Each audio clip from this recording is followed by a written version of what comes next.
Good morning, students. How you guys doing? How's everyone at home? You guys are keeping safe. Please make sure you keep yourself safe even at this point in time. All right, you're well welcome to this online class. This class is for Civic Education SS1 for week 10 and 11. All right, I remember the last video which I made, which was posted online, which happened to be for week 8 and 9, cultism. Here we discussed what is cultism. We looked at the characteristic of cultism, that is, characteristic of a cult person, a cult guy or a cult lady, somebody that what you can see in an individual or a student that will let you know that that person is a cult member. I was talking about the colors which they wear, moving in groups, having weapons stuck in their pockets, and many other things like that. And from there, we'll talk about the different core groups that we have in Nigerian campus and the community. We talk about we have New Black confraternity, we have Private confraternity, we have Vikings, and many other core groups, which was explained in the video. We also talk about the historical background of cultism in Nigeria, and after that, we also discuss the negative effects of cultism, that is the consequences which happen to be death. In fact, the highest consequences of cultism is death because most of them they die untimely. Either they kill themselves or somebody kill them or government get arrest them and kill them. So either one happen to them. Some of them meet themselves in the prison and many other things that is possible to happen to a court member. Now that's about cultism. Now we're moving ahead to what we are expected to learn today, which happened to be for week 10 and week 11.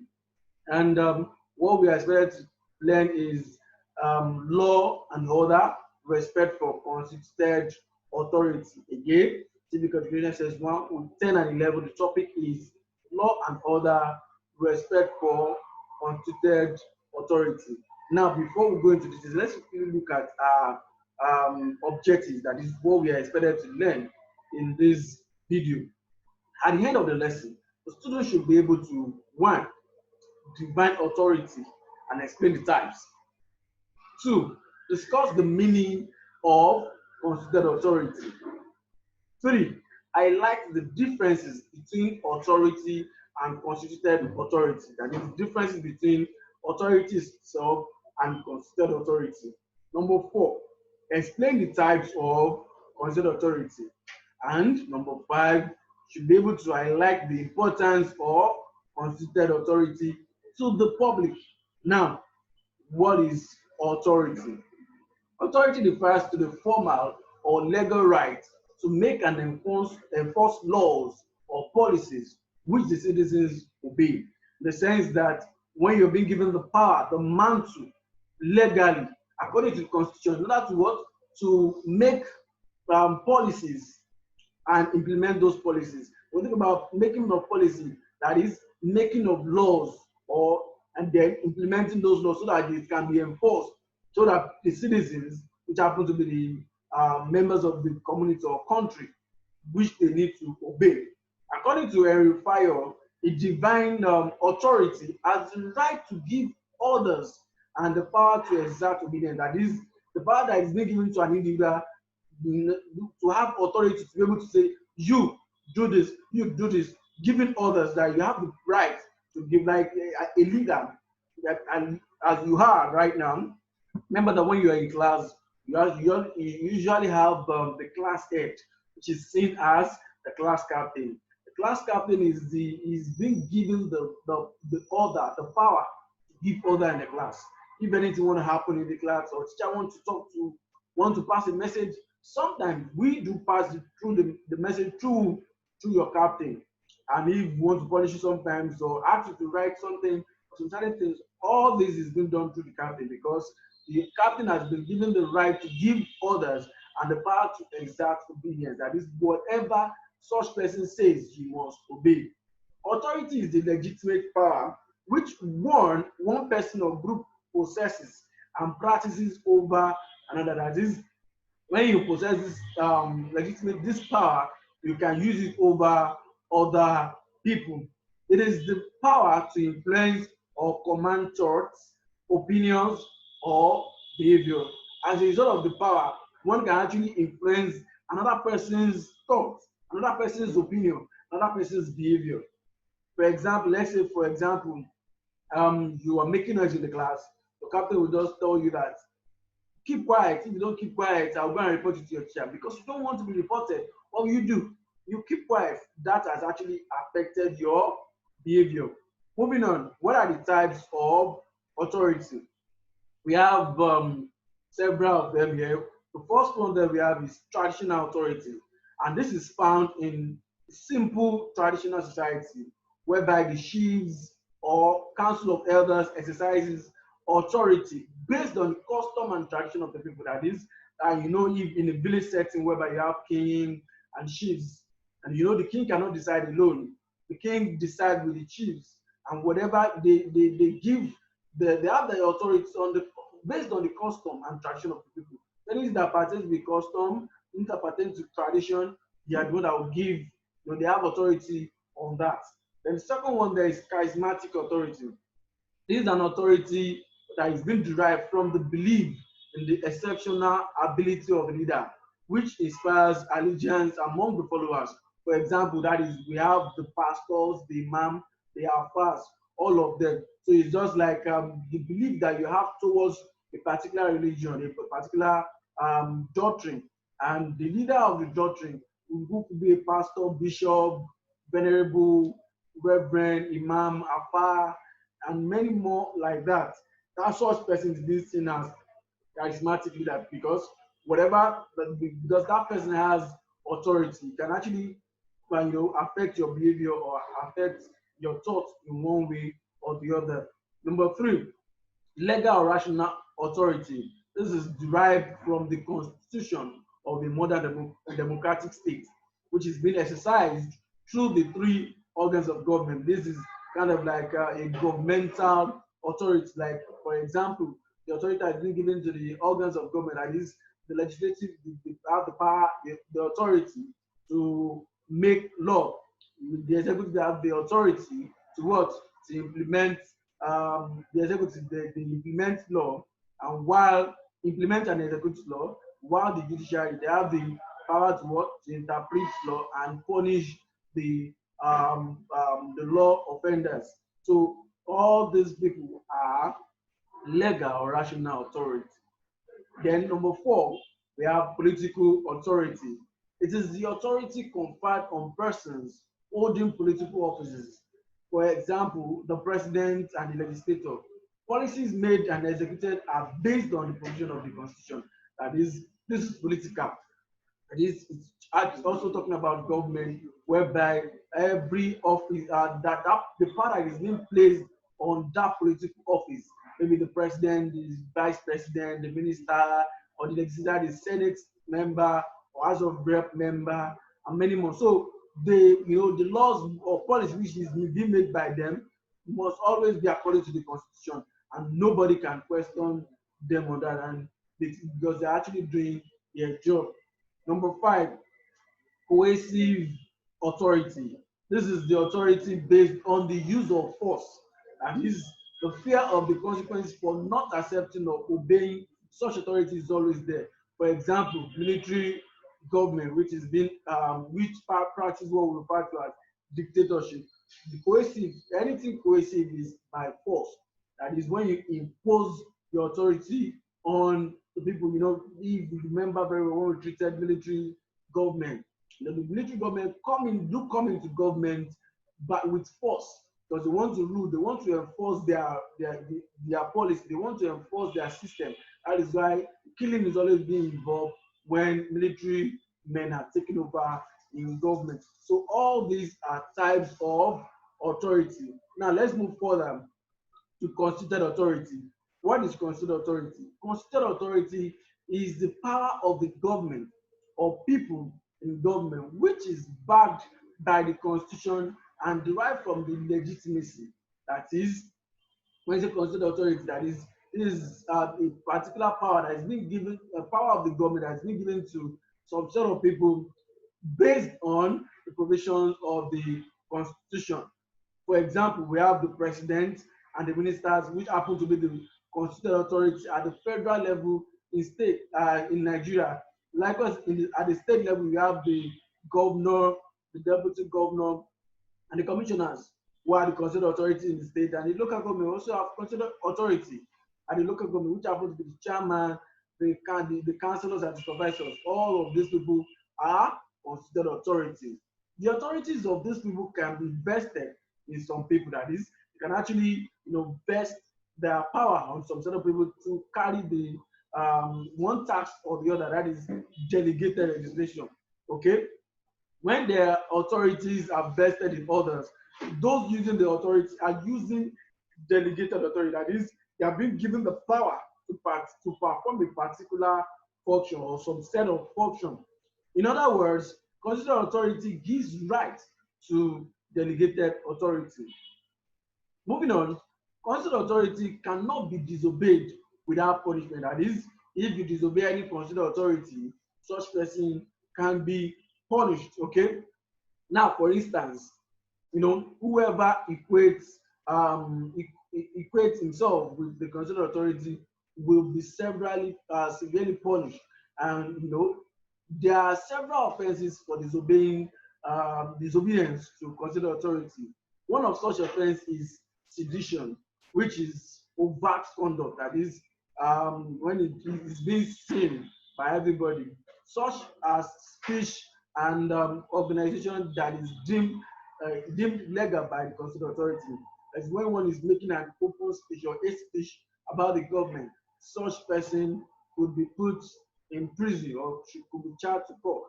Furthermore, in armed forces, when an officer disobeys the order of the constitutional authority, that is, the military government is by hierarchy.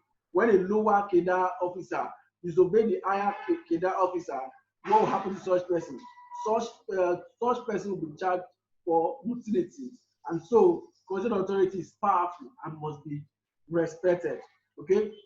Now, respect for constitutional authority. Respect. We all know that respect is an important behavior in life. Whoever does not have respect is regarded as misfit. That is, such person doesn't fit to be in society. So everybody has respect in one way or the other. He or she is usually placed at disadvantages.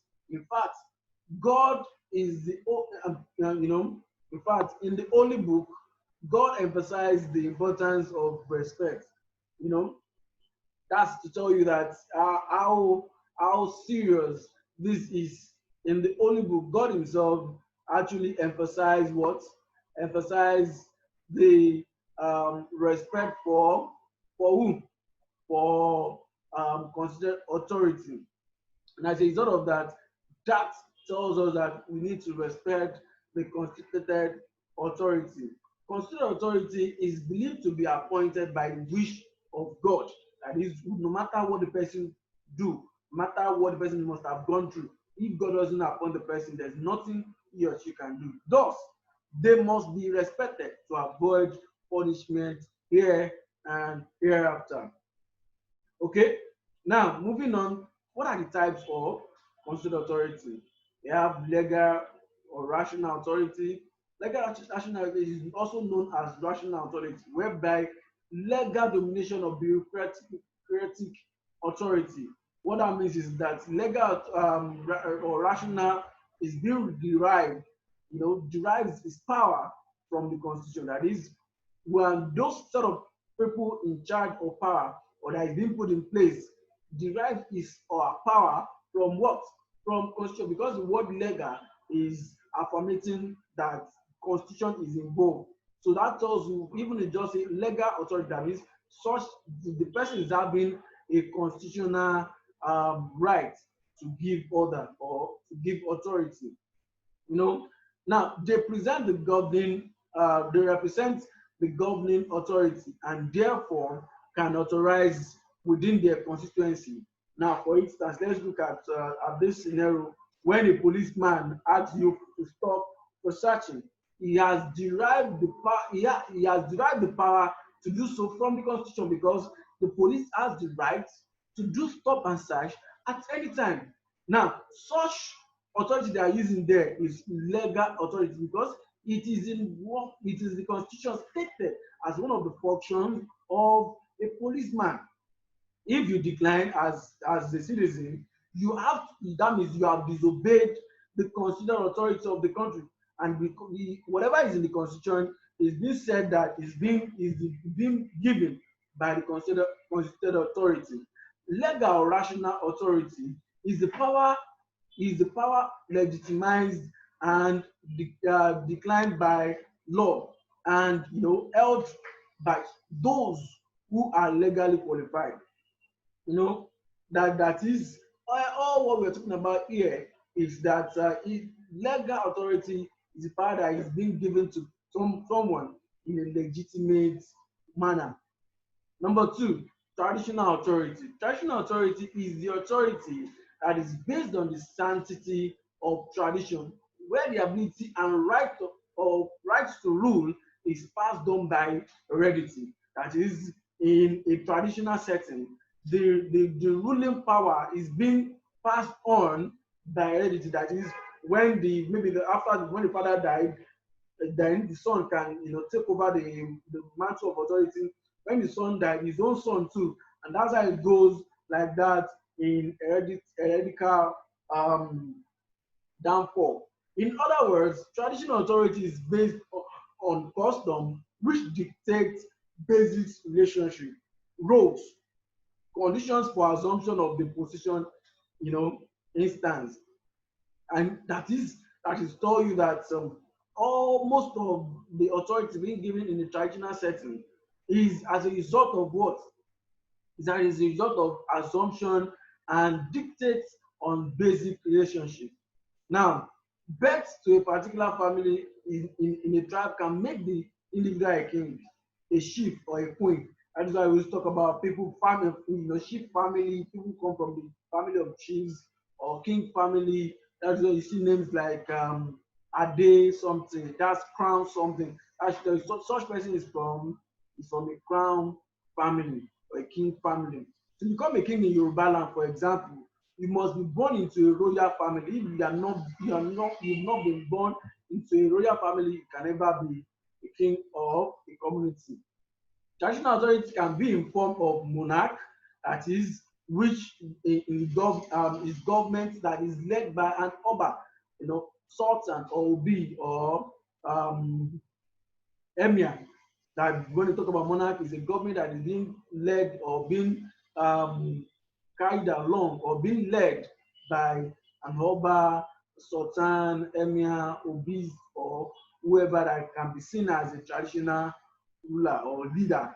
It can extend to patrimonialism, that is when the ruler's household administration giving rise to governmental office. In other words, a member of household become ministers and ambassador in the government. So that is the second one, that is traditional authority. Number three, charismatic authority. Charismatic authority is based on personality and leadership traits of the ruling individual. That is, charismatic authority exhibits special powers and knowledge unavailable to others, and which could thereby or therefore entitles him or her to disobedience from others not to similarly blessed. That is, it does not depend on external power like traditional or legal authority, but relies on emotion and devotion of the followers, which is based on their unwavering trust. Well, the example of people like this is happen to be pastors and imams who are actually examples of considered authority with charismatic authority. Another example is, look at there was a scenario or situation whereby sometimes ago when we still had Dr. Goodluck Ebele Jonathan as the president, who happened to be the president and the commander in chief of armed forces in Nigeria. There was a situation whereby he knelt before, Pastor Enoch Adeboye, the senior pastor of the Redeemed Christian Church of God. That's is not It's not that Pastor David is above him or is bigger than him in authority, but is only using his charismatic authority over him because he's being respected and he has his own followers. Now, moving on to the next subtopic, which happens to be importance of considered authority. Number one, considered authority at whatever stage maintains law and order. They maintain what? Law and order. They ensure that there is stability of their territory. That is, their territory is stable, there's no crime, there's no issue, everything is moving on fine. They ensure that everybody complies with the rules and regulations.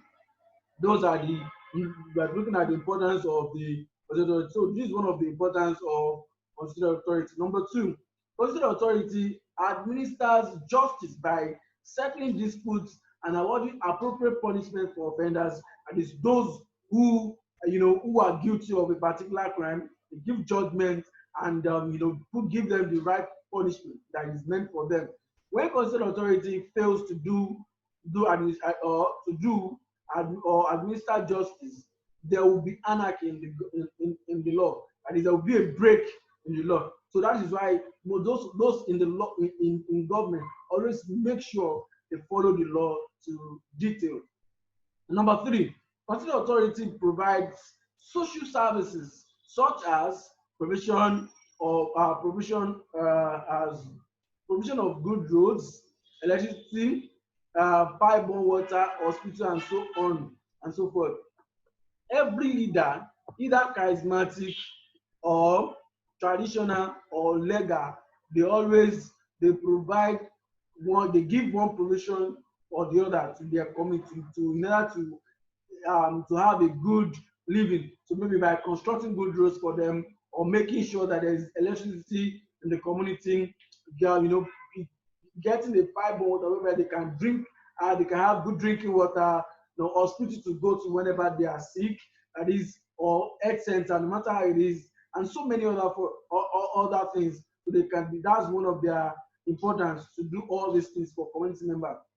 Number four now, considered authority provides economic stability for their territories. That is, they ensure that their territories do not suffer funds and that they are in good financial stance. That is, they help to elevate the economic status of their community in the trading business, maybe engaging the farmers by making sure they produce more things so that all people of other communities can come to their community to buy goods, so that the members of their community can trade very well and have a good financial status. Number five, considered authority ensures political stability in their territories, whereby they ensures that the good politicians are not removed from office indiscriminately. That is, they make all laws which facilitate stability of government. And as a result of that, if it is legal or rational authority, they organize periodic election in order to change the government or to retain those in government. And however, if it is traditional authority, they ensure that their offspring step into their shoes. That is, their children are the one that will take over from them when they go to heaven beyond. And as a result of that, all these are all the importance of constituted authority. So this is the end of the topic. And my name is Mr. Falade. Thank you very much for listening. And this is the end of this term scheme. That is the third term scheme. Please make sure you do revision by going through the videos from week 1 to week 10 and 11, which is this video, and you have a better understanding. Prepare very well for your exam and read, copy your notes from the website. Make sure you watch the videos because they are very, very important. Vital information that are out on this video. So make sure you watch all the videos. Take your time, no matter how long the videos are. They are with content, they are with quality. So make sure you take good care of yourself. See you in the exam. When it's time for exam, it's still going to be CBT. Make sure you do justice. I pray the Lord bless you all and you will succeed in Jesus' name. Bye for now.